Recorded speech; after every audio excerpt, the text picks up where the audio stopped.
Bismillahirrahmanirrahim. Assalamualaikum warahmatullahi wabarakatuh.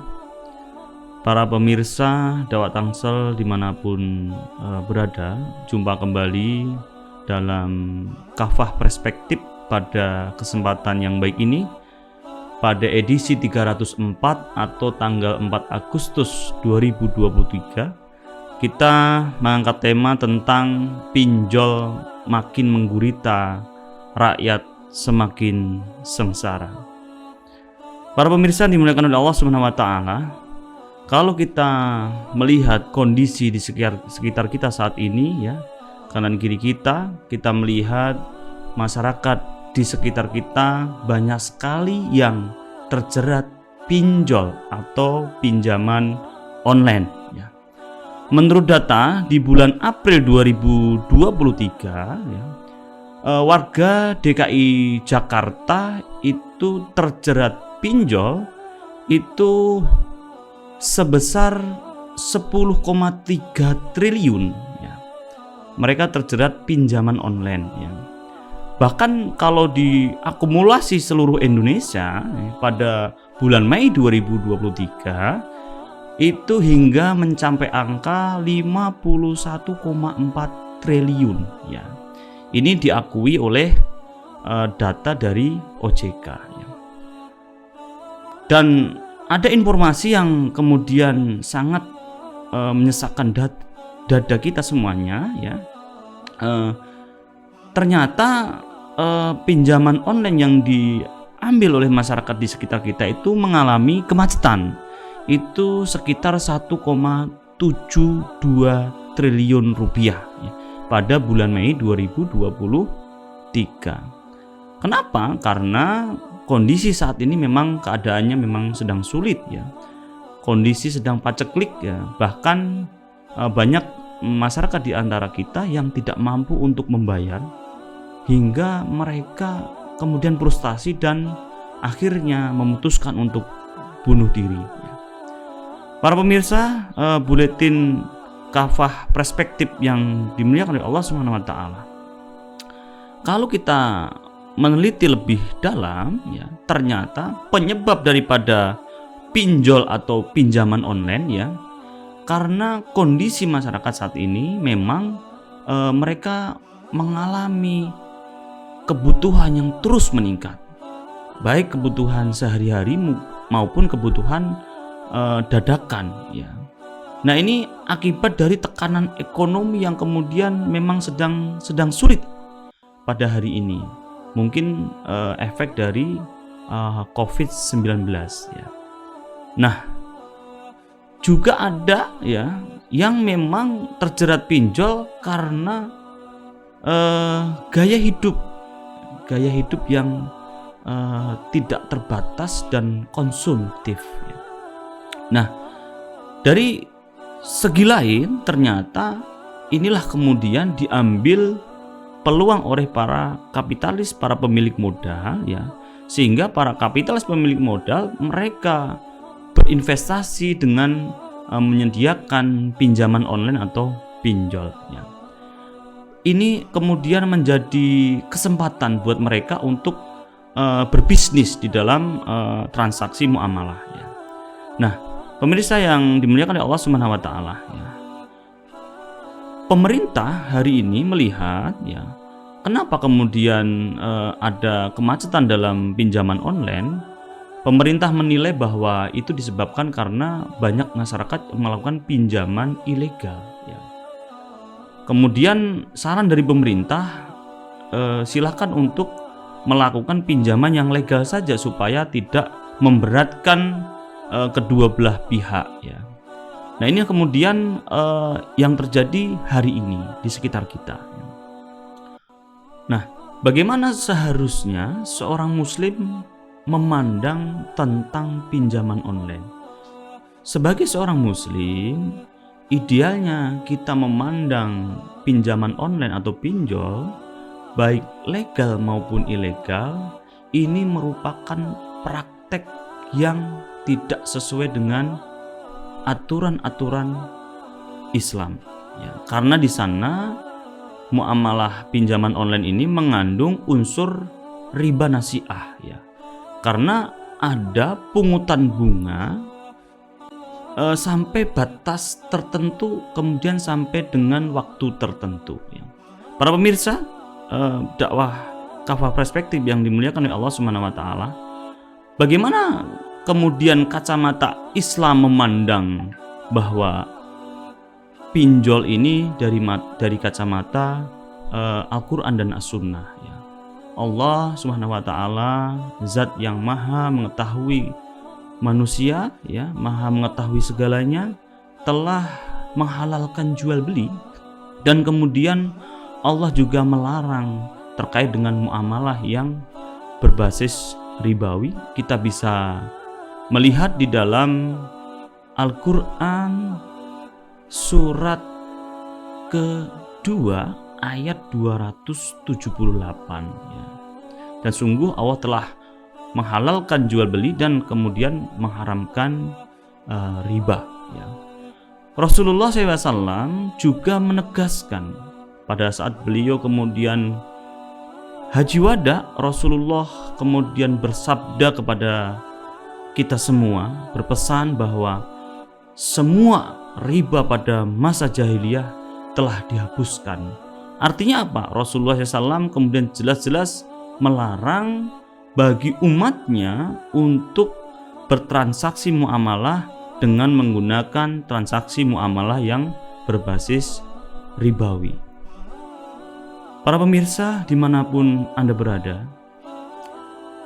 ternyata kalau kita melihat lebih dalam, Allah kemudian melarang serta mengancam bagi kaum muslimin yang kemudian melakukan transaksi muamalah berbasis ribawi.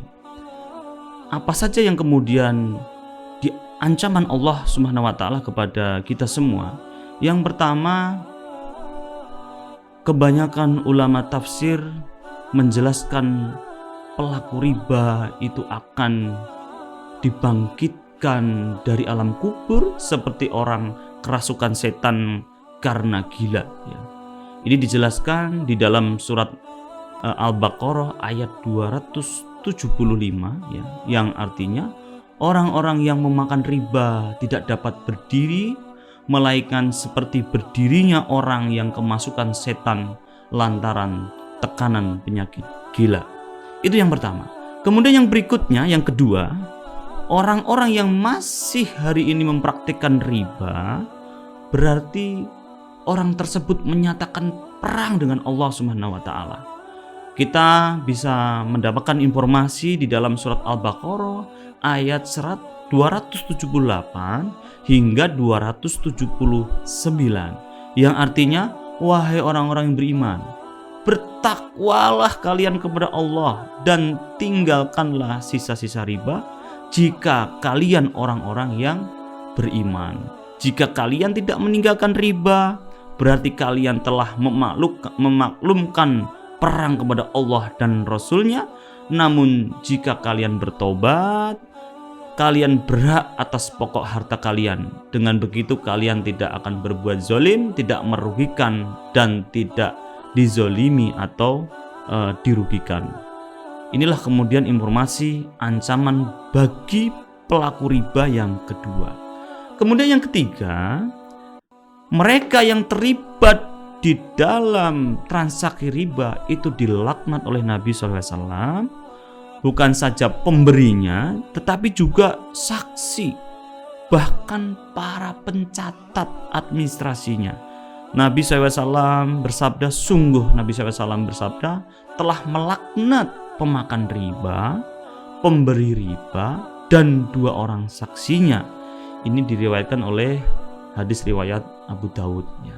Kemudian yang terakhir ya, yang keempat, pelaku riba akan mendapatkan siksa yang sangat keras di neraka ya. Rasulullah SAW menuturkan salah satu kejadian yang beliau saksikan di dalam neraka saat perjalanan Isra wal Mi'raj ya. Beliau diperlihatkan oleh Allah Subhanahu wa taala, aku diperlihatkan suatu kaum yang perutnya besar ya, seperti rumah yang penuh dengan ular, dan ular-ular itu terlihat dari luar. Aku bertanya kepada malaikat Jibril, siapakah mereka wahai Jibril? Kemudian Jibril menjawab, mereka adalah para pemakan riba. Hadis riwayat Ahmad. Masyiral muslimin, para pemirsa yang dimuliakan oleh Allah Subhanahu wa taala. Pinjaman online atau pinjol ya, itu bukanlah transaksi muamalah yang ada dalam Islam ya. Karena jelas-jelas di dalam transaksi pinjol ada riba di dalamnya. Maka semua transaksi yang berbasis ribawi ya, baik ilegal maupun legal, semuanya insya Allah itu diharamkan oleh agama kita, yaitu agama Islam. Kita mengetahui atau memahami bersama-sama bahwa Islam menghapus riba ya. Saat ini adalah riba itu bagian dari sistem ekonomi kapitalis. Para kapitalis lah yang diuntungkan ya. Para pemilik modal, para pemilik bank menjadikan pinjaman ini sebagai investasi untuk memperkaya diri ya. Mengeksploitasi ekonomi orang lain dengan pinjaman berbunga yang kemudian memberatkan. Namun kita pahami juga bahwa meskipun hari ini di sekitar kita banyak korban bahkan tadi yang saya sampaikan banyak yang frustasi kemudian bunuh diri ya, bahkan ada yang rumah tangganya berantakan, bisnisnya berantakan, pekerjaannya berantakan karena pinjaman online ya. Tetapi rakyat hari ini masih tertarik dengan pinjaman online tanpa memperhatikan, tanpa mempertimbangkan hukum-hukum yang mengikat pada dirinya ya. OJK mencatat jumlah penyaluran pinjaman online itu hingga November 2022 itu sebesar 18,9 triliun. Angka itu dibandingkan dengan tahun lalu terus meningkat ya. Yang tahun ini 2023 itu hingga 46,18%, terus meningkat tahun hingga tahun ya.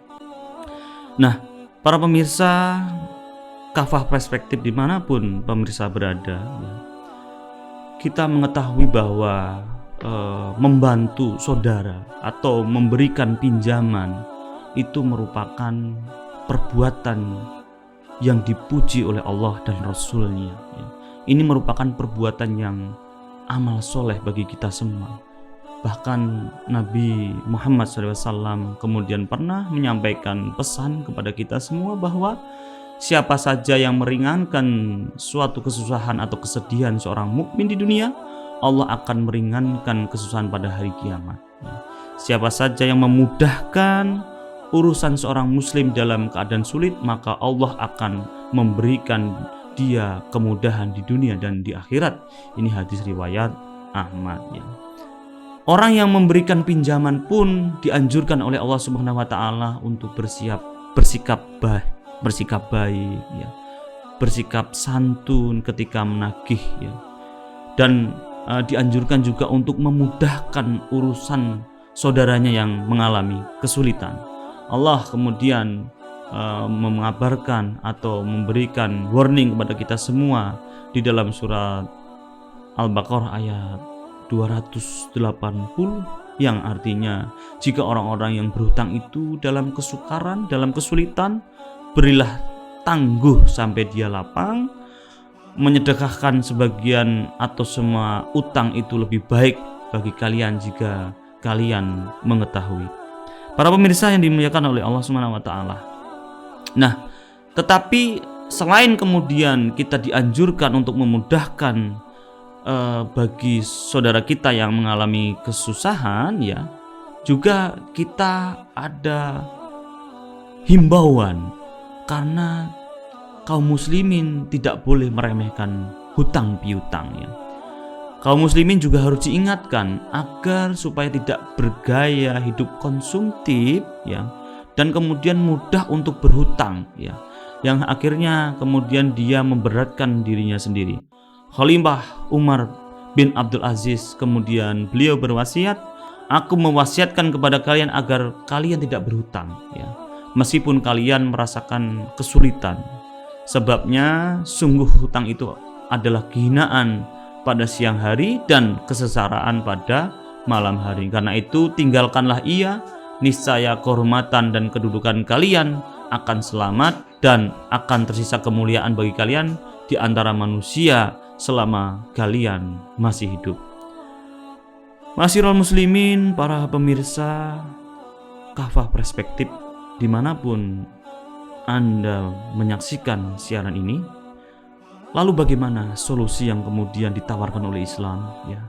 Solusi yang ditawarkan oleh Islam, kita dianjurkan untuk tidak bergaya hidup yang konsumtif, ya, kemudian yang mengakibatkan kita mudah berhutang dan menyebabkan kesulitan bagi kita semua. Kemudian Islam juga memberikan rasa aman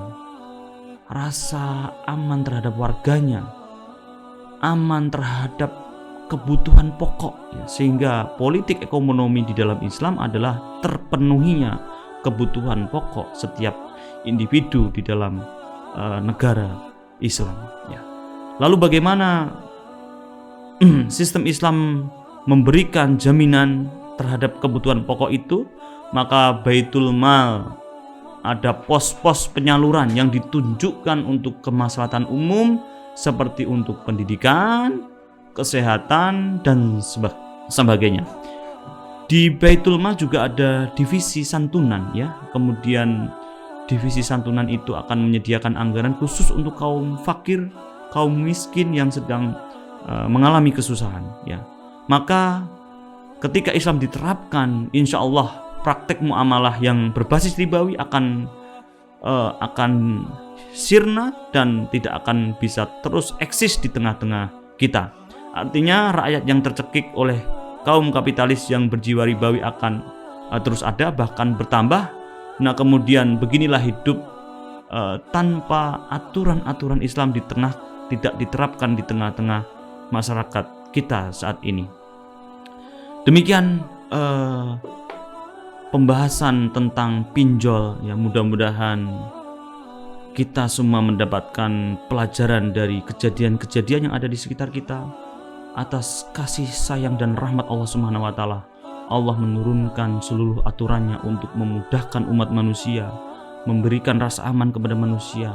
Kemudian harapan kita semuanya, kita bisa selamat di dunia dan di akhirat. Karena sejatinya adalah kita sebagai kaum muslimin, para pemirsa semuanya, kita sebagai orang yang mengaku Islam, ya, memeluk agama Islam, sudah semestinya, sudah selayaknya kita kemudian terikat dengan aturan-aturan yang Allah berikan kepada kita semuanya, dengan harapan dengan aturan-aturan itu kemudian kita bisa selamat dunia wal akhirah. Wal afu minkum. Terima kasih atas perhatiannya. Jangan lupa untuk terus menyaksikan program Kafah Perspektif yang berikutnya. Terima kasih atas perhatiannya. Akhirul kalam, hadanallahu wa iyyakum ajmain. Akhirul kalam, wa billahi taufiq wal hidayah. Wassalamualaikum warahmatullahi wabarakatuh.